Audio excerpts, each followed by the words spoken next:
بسم الله الرحمن الرحيم لك اللهم لبيك يا لا شريك يا نبي يا مفعل يا نعمة يا أحد يا شريك لك لك اللهم لبيك يا لا شريك يا نبي يا مفعل يا نعمة يا أحد يا شريك لك لك اللهم لبيك يا لا شريك يا نبي يا مفعل يا نعمة يا أحد يا شريك لك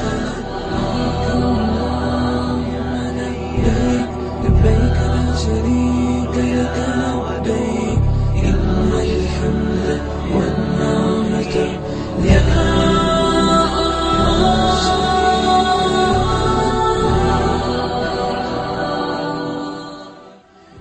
وزارت مذہبی امور آپ کو سفر حج کی مبارکباد پیش کرتی ہے اور دعا گو ہے کہ اللہ تعالیٰ آپ کا حج مقبول فرمائے۔ جب آپ حجاز مقدس کے سفر کی پہلی منزل جدہ انٹرنیشنل ایئرپورٹ پر لینڈ کریں گے تو جہاز سے اتر کر آپ مخصوص راستوں سے ہوتے ہوئے ایک بڑے ہال میں پہنچیں گے۔ یہاں تک پہنچنے کے لیے سعودی حکام آپ کو قدم بقدم رہنمائی دیں گے۔ یہاں ہی آپ کو اپنا سامان ملے گا جو آپ کی آمد کے ساتھ ہی کنویئر بیلٹ کے ذریعے اس ہال کے بیرونی حصے میں پہنچا دیا جاتا ہے۔ اپنا سامان وصول کرنے کے بعد آپ کو سعودی کسٹمز کے عملے سے واسطہ پڑے گا۔ یہاں کافی وقت صرف ہوتا ہے، بلکہ یوں کہیے کہ کئی گھنٹے بھی صرف ہو سکتے ہیں۔ کسٹمز کا عملہ آپ کے کاغذات چیک کرنے کے ساتھ سامان کی مکمل چھان بین کر سکتا ہے۔ سامان کی چیکنگ کے دوران کسٹمز کے عملے کو مطمئن کیے بغیر کوئی بھی مسافر ایئرپورٹ سے باہر نہیں جا سکتا، اس لیے ان مراحل کو صبر و تحمل اور خندہ پیشانی سے طے کریں۔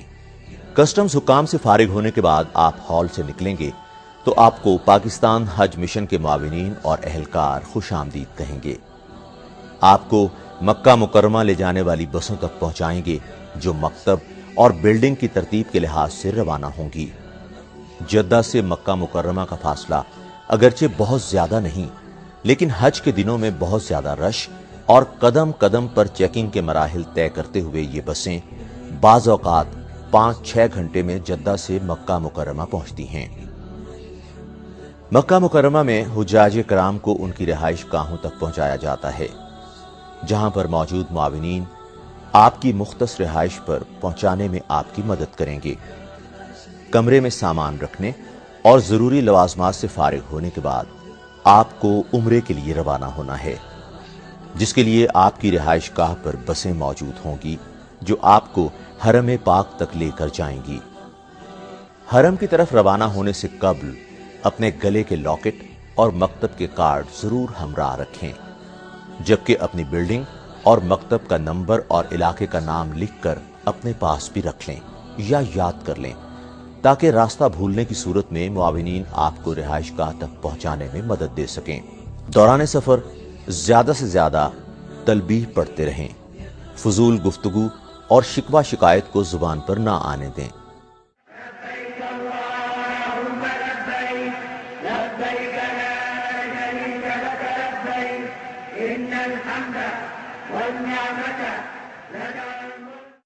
سنت کے مطابق حرم پاک میں داخل ہوں اور خانہ کعبہ پر پہلی نظر پڑتے ہی ہاتھ اٹھا کر خوب دعائیں مانگیں، کیونکہ یہ دعاؤں کی قبولیت کا خاص موقع ہے۔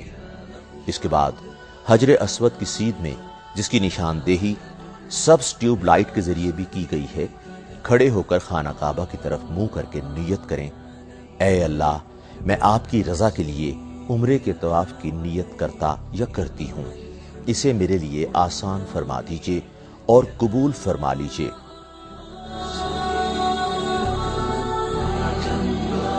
اس کے بعد بسم اللہ اللہ اکبر کہتے ہوئے حجر اسود کی طرف ہتھیلیوں کو چوم لیں۔ اسے حجر اسود کا استلام کہا جاتا ہے۔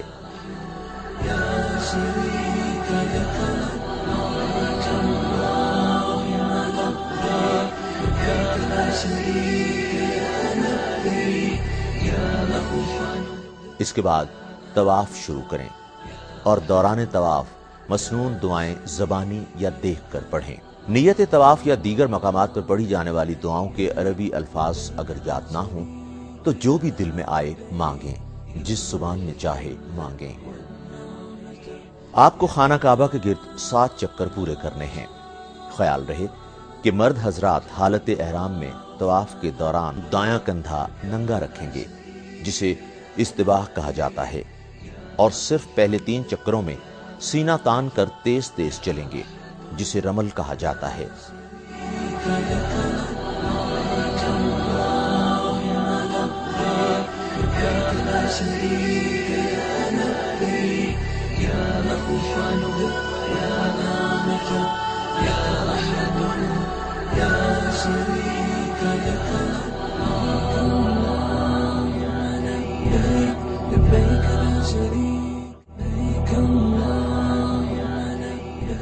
طواف کے بعد 2 رکعت نماز واجب الطواف مقام ابراہیم کے سامنے ادا کریں گے۔ اگر یہاں موقع نہ ملے تو یہ حرم میں کہیں بھی ادا ہو سکتے ہیں۔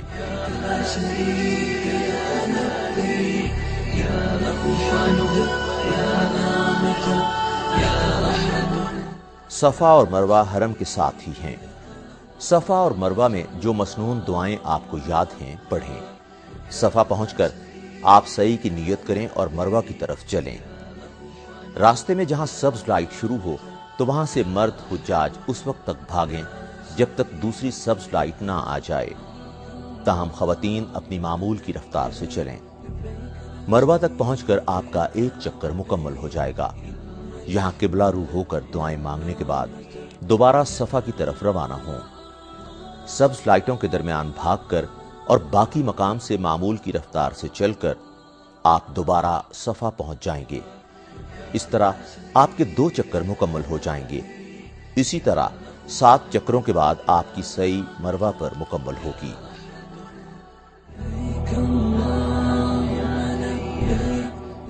سعی کے بعد مرد حضرات حلق یعنی بال منڈوا کر اور عورتیں قصر یعنی بالوں کی لٹ کٹوا کر حالت احرام سے باہر آ جائیں گی۔ یوں آپ کا فرض عمرہ مکمل ہو جائے گا۔ بعد میں آپ نفلی عمرے یا طواف کر سکتے ہیں، لیکن عمرے کے لیے آپ کو میقات پر جا کر احرام باندھنا لازم ہے۔ آپ کی رہائش گاہیں مکہ مکرمہ میں عزیزیہ نامی بستی میں ہوں گی، جو حرم پاک سے تقریباً 7-8 کلومیٹر کے فاصلے پر واقع ہے۔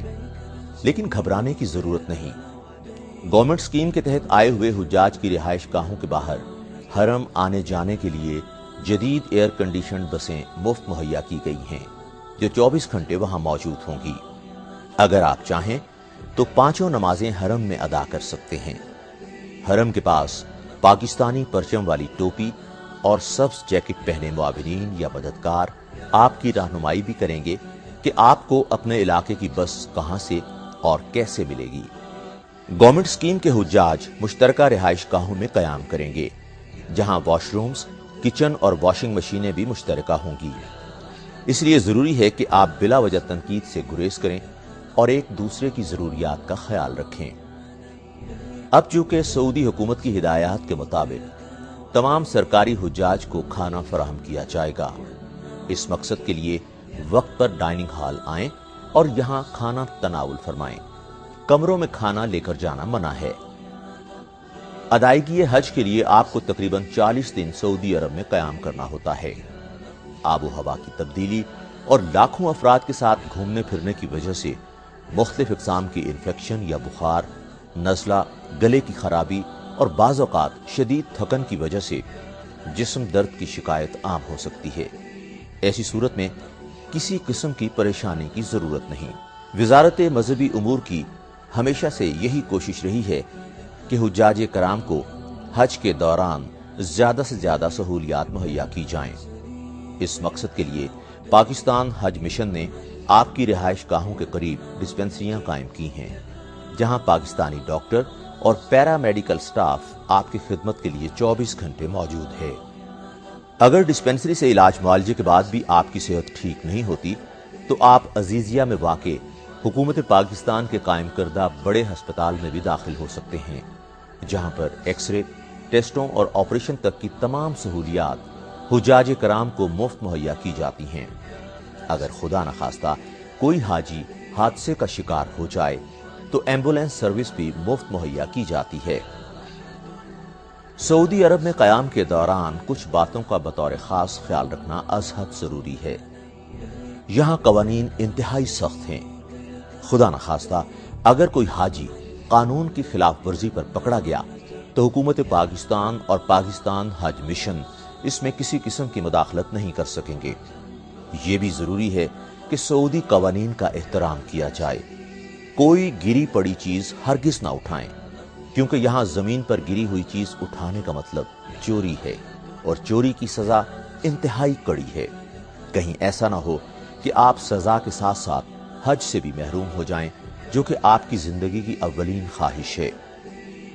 यहाँ औरतों के अकेले फिरने को अच्छी नजर से नहीं देखा जाता, इसलिए अगर औरतों को बाहर जाना हो तो जरूरी है कि सऊदी रस्म रिवाज के मुताबिक अपने महरम के साथ और अबाया ओढ़ कर ही बाहर निकलें। हज से पहले अपने मामूलात को तरतीब दें कि आपने किस वक्त हरम जाना है और कब वापस आना है। आराम भी जरूर करें। ऐसा ना हो कि हज से पहले इस कदर थक चुके हों कि हज के मौके पर बीमार हो जाएं, जो कि बजाते खुद एक मुश्किल और मुशक्कत तलब इबादत है, जहां आपको बहुत ज्यादा पैदल चलना भी पड़ता है। हज 5 दिनों का होता है, जो 8 जिलहज से शुरू होकर 12 जिलहज को खत्म होता है। हज से 2 दिन कबल सऊदी हुकूमत ज्यादा रश के बायस हरम की तरफ जाने वाली बसें रोक देती है, इसलिए इन दिनों में आप हरम पाक तक बसों पर नहीं जा सकते। अलबत्ता छोटी गाड़ियां और टैक्सियां हरम जा रही होती हैं, जिसका किराया मामूल से काफी ज्यादा होता है। बेहतर है कि अपनी रिहाइश गाह के करीब वाक़े मस्जिद में नमाजें अदा करें। हज के दिनों के करीब अपने एहराम, बेल्ट और नहायत कम वजन सामान तैयार रखिए, क्योंकि 8 जिलहज को आप मिना रवाना होंगे। मकतब के लोग आपको इससे मुतालिक वक्त से पहले आगाह कर देंगे और मिना में क़याम के लिए मिना कार्ड भी देंगे, जिस पर खैमा नंबर, मकतब और दूसरी मालूमात दर्ज होती हैं। दौरान हज इस लॉकेट को पहन कर रखना जरूरी है। किसी मसले की सूरत में आप बिल्डिंग में मौजूद मुआविनीन की मदद हासिल कर सकते हैं।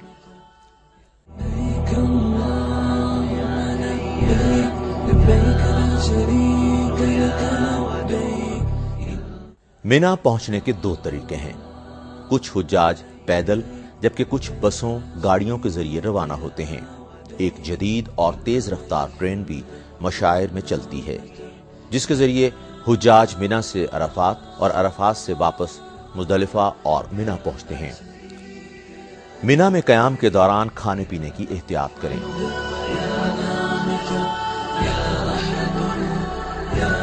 8 जिलहज की रात मिना में क़याम होगा और 9 जिलहज को तुलुए आफ्ताब के बाद अरफात की तरफ रवानगी होगी। 9 जिलहज को जो मैदान अरफात में पहुंच गया, उसका हज मुकम्मल समझा जाता है। हुज्जाज मस्जिद निमरा से खुतबा हज सुनने के बाद ज़ोहर और असर की नमाजें इमाम के पीछे इकट्ठी अदा करते हैं और अपने रब के हुजूर मनाजात करते हैं।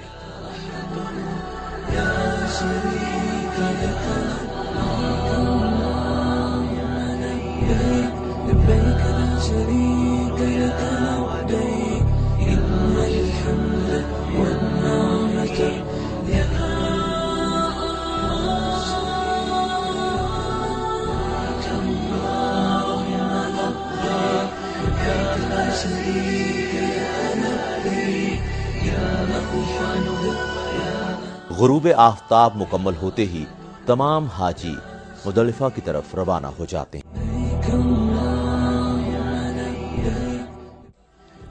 मुजदलिफा पहुंचकर हुज्जाज मगरिब और इशा की नमाजें इकट्ठी अदा करने के बाद शैतानों को मारने के लिए 70 अदद कंकरियां इकट्ठी करते हैं और रात यहीं क़याम करते हैं। सुबह नमाज फज्र अदा करने के बाद फिर दुआओं में मशगूल हो जाते हैं और तुलुए आफ्ताब के बाद मिना की तरफ कूच करते हैं। 10 ज़िलहज को हुज्जाज जौक दर जौक मुज़दलिफ़ा से मिना पहुंचते हैं। उस दिन हुज्जाज ने बड़े शैतान को कंकरियां मारना है। आम तौर पर हुज्जाज ज़वाल के बाद या ज़ोहर की नमाज के बाद कंकरियां मारने के लिए रवाना होते हैं। कंकरियां मारने के बाद हुज्जाज सुन्नत इब्राहीमी के तहत कुर्बानी करते हैं। कुर्बानी एक अहम फरीज़ा है। हुकूमत पाकिस्तान ने इस फरीज़े की अदायगी के लिए हर हाजी को मुकम्मल इख्तियार दिया है कि वो चाहे तो ये कुर्बानी खुद करे या सरकारी स्कीम के जरिए करवाए। जो हुज्जाज अपने हाथ से बैंक में कुर्बानी के पैसे जमा करवाना चाहें, उनकी सहूलत के लिए हज से पहले कुर्बानी के कूपन हासिल करने के लिए जगह जगह बूथ भी कायम किए जाते हैं ताकि हुज्जाज बरवक्त और बासानी ये कूपन हासिल कर सकें। हज से पहले बहुत से अफराद हुज्जाज कराम की रिहाइश गाहों में आ जाते हैं और खुद को यहाँ का रिहायशी जाहिर करके और बैंक के जरिए की जाने वाली कुर्बानी के नकाइस बयान करके हुज्जाज से बैंक वाली कुर्बानी से कुछ कम पैसे लेकर उन्हें अपने नंबर दे जाते हैं कि 10 ज़िलहज को आपकी कुर्बानी आपके सामने की जाएगी और चलते बनते हैं। इनमें बेशतर फ्रॉड लोग होते हैं। ऐसे लोगों से होशियार रहें। सऊदी हुक्काम भी ऐसे अफराद की तलाश में रहते हैं, लेकिन इसके बावजूद ये अफराद सादा लो हुज्जाज से कुर्बानी के नाम पर पैसे बटोर लेते हैं। बेहतर है कि वजारत मजहबी उमूर या सऊदी बैंक के जरिए ही पैसे जमा करवाए जाएं। वो आपको कुर्बानी का वक्त भी कूपन पर बता देंगे। कुर्बानी 10 ज़िलहज या 11 ज़िलहज को होती है। हुज्जाज कराम को चाहिए कि जब तक कुर्बानी का वक्त ना आ जाए उस वक्त से हलफ या कसर ना करवाएं और एहराम ही में रहें। कुर्बानी के बाद हुज्जाज हलक या कसर करवाकर एहराम खोल देते हैं और तवाफ ज़ियारत के लिए हरम रवाना होते हैं। और तवाफ ज़ियारत के बाद हुज्जाज इबादत हज के एक बड़े हिस्से से फारिग हो जाते हैं, लेकिन उनका क़याम मिना में ही होगा। अलबत्ता 12 ज़िलहज को दोबारा तीनों शैतानों को कंकरियां मारने के बाद हुज्जाज गुरूब आफ्ताब से कबल मिना छोड़ देते हैं, वरना 13 ज़िलहज को भी कंकरियां मारने के बाद मिना से रवाना होते हैं। मिना से वापस आने के बाद हज के तमाम मनासिक खत्म हो जाते हैं।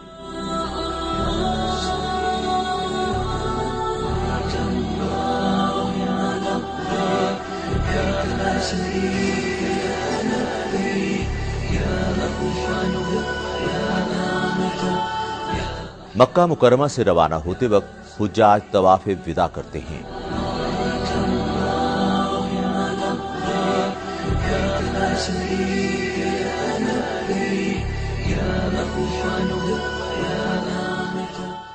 जो हुज्जाज कबल हज मदीना मुनव्वरा नहीं गए थे, वो अपनी पाकिस्तान रवानगी से तकरीबन 10 दिन कबल रोज़ा रसूल सल्लल्लाहु अलैहि वसल्लम पर हाजिरी और दीगर ज़ियारात के लिए मदीना मुनव्वरा रवाना कर दिए जाते हैं।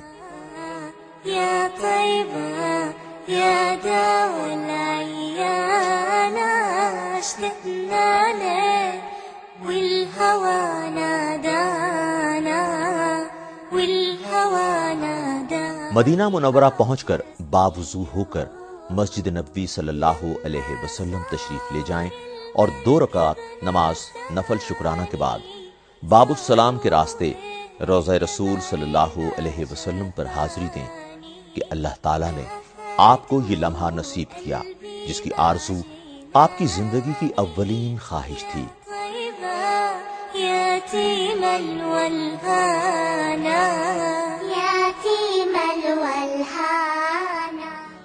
हज से फरागत के बाद हुज्जाज अगर मक्का में अपनी रवानगी तक मुकीम हैं तो उनका ज्यादा वक्त हरम पाक में तवाफ और नमाजों की अदायगी और मदीना मुनव्वरा की सूरत में मस्जिद नबवी और रोज़ा रसूल सल्लल्लाहु अलैहि वसल्लम की हाजिरियों में सर्फ होना चाहिए कि शायद जिंदगी में ये मौका दोबारा कभी नसीब ना हो। अल्लाह ताला आपका हज कबूल व मकबूल फरमाए। आमीन सुम्मा आमीन।